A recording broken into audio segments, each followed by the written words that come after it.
சந்தா அவங்க அப்பா இப்படி ஒரு ரூல்ஸ் போடுவாரு அப்படின்னு யாருமே எதிர்பார்த்திருக்க மாட்டாங்க. அங்க போய் எல்லாருமே இறங்கின உடனேன்னு சந்தாவை கூப்பிட்டு சேரன் பேசுறாரு. பேசவும் சந்தா அவ்வளவும் கலகலன்னு பேசல. ஏன் சந்தா என்னாச்சு அப்படின்னு சொல்லி கேக்குறாங்க.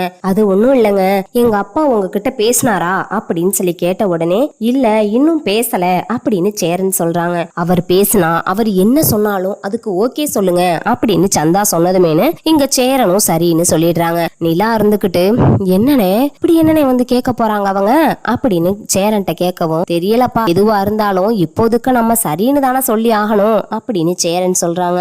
அந்த நேரத்துல நம்ம சந்தாவோட அப்பா வந்து, வாங்க மாப்பிள்ள வாங்க, அது உங்ககிட்ட பொண்ணு கொடுக்கறதுல பெரிய விஷயம் இல்ல, உங்ககிட்ட ஒரு விஷயம் கேட்கணும், நீ உங்களுக்கு ஒத்து வந்தா என் பொண்ணை கட்டிக்கங்க, ஒத்து வரலன்னா நாங்க பாத்துக்கிறோம் அப்படின்னு சொல்றாங்க. என்னாச்சுங்க அப்படின்னு சொல்லி கேட்டா, என் பொண்ணு எனக்கு ஒத்த பொண்ணு, உங்க வீட்டுல 4 பசங்க, எம்புட்டு சொத்து வச்சிருக்கீங்க அப்படின்னு சொல்லி படக்குன்னு கேட்டுறாங்க. அது வந்து எங்களுக்கு இருக்கிறதுக்கு வீடு, அதுக்கப்புறம் எங்க அம்மா பேர்ல இருக்கிற நிலம் கொஞ்சம் கொஞ்சம் இருக்குது அப்படின்னு சொல்றாங்க.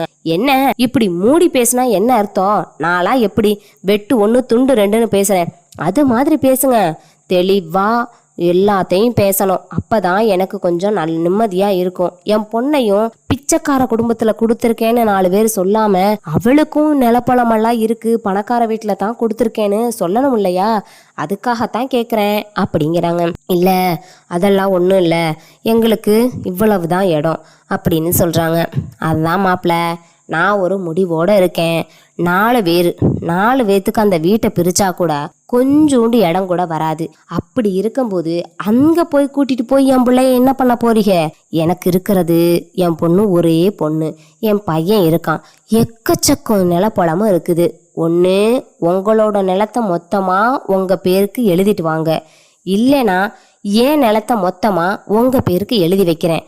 ஆனா ஒண்ணு, என் பேர்ல இருக்க நிலமெல்லாம் உங்க பேருக்கு எழுதி வச்சேனா நீங்க வீட்டோட மாப்பிள்ளையா இருக்கணும்.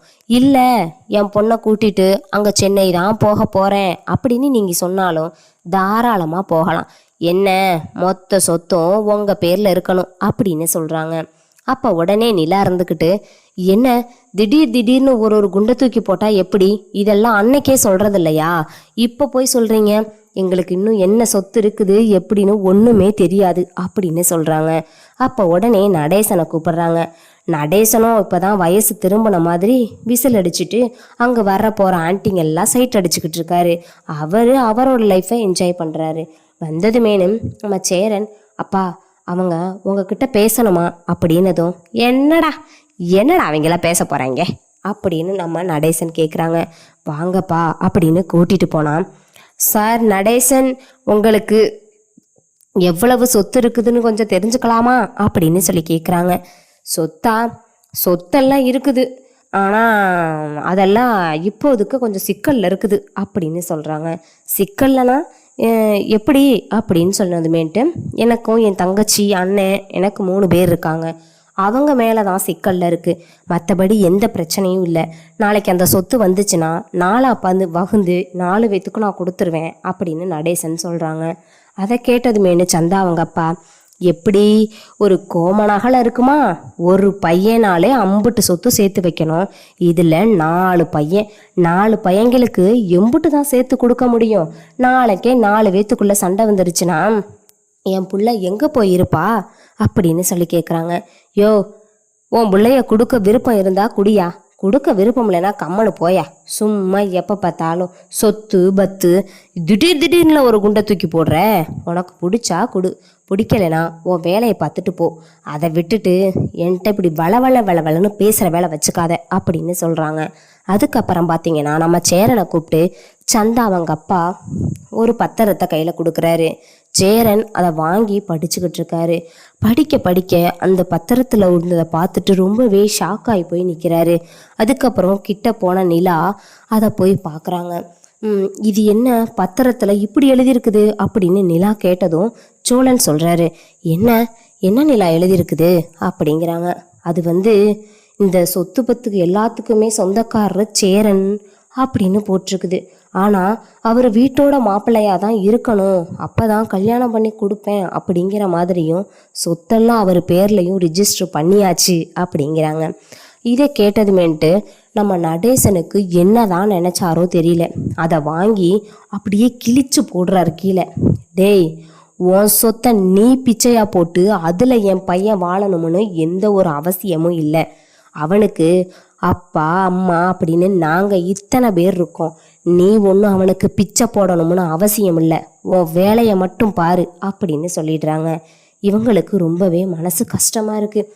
ஏன் தான் இவங்க இப்படியெல்லாம் நடந்துக்கிறாங்களோ தெரியல கடவுளே அப்படின்னு ரொம்ப கவலைப்படுறாங்க. அதுக்கப்புறம் பார்த்தீங்கன்னா நம்ம நடேசன் இப்படி பத்திரத்தை கிழிச்சு போட்டது சந்தா அவங்க அப்பாவுக்கு பிடிக்கல. சந்தா, என்ன நினச்சிக்கிட்டு இருக்காங்க அவங்களுக்கு தான் சொத்து இல்லை, நான் எழுதி கொடுக்குற சொத்தையும் இப்படி கிழிச்சு போடுறாங்க அப்படின்னு சொன்னதுமேனு, வாப்பா கொஞ்சம் அமைதியாக இருங்கப்பா, நான் பேசிக்கிறேன் ப்ளீஸ் அப்படின்னு கெஞ்சுறாங்க. இங்கே சேரன் இருந்துக்கிட்டு எந்த ஒரு முடிவுமே எடுக்காம அமைதியாக இருக்காரு. இதில் முடிவெடுக்கிறதுக்கு என்ன இருக்குது, அவங்களோட விருப்பம், அதை போய் நம்ம என்னத்தை சொல்கிறது அப்படின்னு நம்ம சேரனும் நினச்சிக்கிட்டு அமைதியாக ரொம்பவே அமைதியாக இருக்காரு. சேரனுக்கு ரொம்ப மனசு கவலையாக இருக்குது. இப்படிப்பட்ட ஒரு பொண்ணு நம்மளுக்கு கிடைக்க போகிறா, நம்ம ஏன் இங்கேயே இருக்கக்கூடாது அப்படின்னு நினைக்கிறாங்க. அப்போ நிலா இருந்துக்கிட்டு, அண்ணே இது உங்களோட வாழ்க்கை, உங்களுக்கு பிடிச்சிருந்தா நீங்கள் இங்கேயே இருக்கலாம், பிடிக்கலைன்னா தாராளமாக எங்கள் கூட வரலாம். ஆனால் நீங்கள் இந்த நேரத்தில் கூட பேசாமல் அமைதியாக இருந்தீங்கன்னா அவ்வளவுதான், உங்கள் வாழ்க்கை கேள்விக்குறி ஆயிரும். பிடிச்சிருந்தா அவங்கக்கிட்ட பிடிச்சிருக்குன்னு சொல்லி கல்யாணத்தையும் பண்ணிக்கங்க, பிடிக்கலைன்னா இப்படி நம்ம வளன்னு பேசிக்கிட்டு இருக்கிறதுக்கு அர்த்தமே இல்லை, நம்ம கிளம்பி போயிடலாம் அப்படின்னு சொல்கிறாங்க. என்ன சொல்லிக்கிட்டு இருக்க, சரி அப்போ நான் எல்லாத்துக்கும் ஒரு முடிவு கட்டுறேன் அப்படின்னு சொல்லி நேராக போகிறாங்க. போய் அங்கே நடேசன்கிட்ட, அப்பா நீங்கள் சொல்லுங்கப்பா, நான் அவங்க கூட போகட்டான் இல்லை உங்கள் கூட வரட்டான் அப்படின்னு சொன்னதுமேன்ட்டு, இல்லைப்பா இப்போ நீ இருக்கவும் தான், நீ ஒருத்தன் தான் இந்த வீட்டிலையே ரொம்ப பொறுப்பாளி, ரொம்ப பொறுப்பாக இருக்கிறவனும் நீ மட்டும்தான். அப்படி இருக்கும்போது நீயே போயிட்டனா இந்த வீட்டில் யார் என்னப்பா நடக்கும், நீயே சொல்லு. எல்லாருமே எவ்வளவு மனசு வருத்தப்படுவாங்க, சொல்கிறது உனக்கு புரியும்னு நினைக்கிறேன். கடவுள் எல்லாருக்கும் ஒரு நல்ல வழியை காட்டுவார். இருந்தாலும் நீங்கள் பண்ணுறது எல்லாருமே சரிதான்ப்பா அப்படின்னு சொல்லிக்கிட்டு இருக்காங்க. அதுக்குள்ளப்பா நான் சொல்ல வர்றது, நீ ஒன்றும் சொல்ல வேண்டாம்ப்பா, உன்னோட விருப்பம், நீ அந்த சந்தாவை தான் கல்யாணம் பண்ணியே தீரணும் அப்படின்னா தாராளமாக அவளை கல்யாணம் பண்ணிக்க. உங்கள் அப்பனா என்னால் இந்த கல்யாணத்துக்கு எந்த ஒரு இதுவும் நடக்காது. நான் அந்த பத்திரத்தை கிழிச்சு போட்டதுக்கு காரணமே ஒரே ஒரு விஷயந்தான், மற்றபடி வேற ஒன்றும் இல்லை. நீ கவலைப்படாத, உனக்கு பிடிச்ச வாழ்க்கையை நீ தேர்ந்தெடுத்துக்க, இதில் என்கிட்ட கேட்கறதுக்கு என்ன இருக்குது அப்படின்னு சொல்கிறாங்க. அதுக்கப்புறமா இவங்க இப்படியெல்லாம் பேசுகிறத பார்த்துட்டு, சரிப்பா அப்படின்னு நேராக சந்தா அவங்க அப்பா கிட்ட வந்து, எனக்கு சந்தாவை கல்யாணம் பண்ணிக்க விருப்பம், நான் அவளை கல்யாணம் பண்ணிக்கிறேன் அப்படின்னு சொல்கிறாங்க.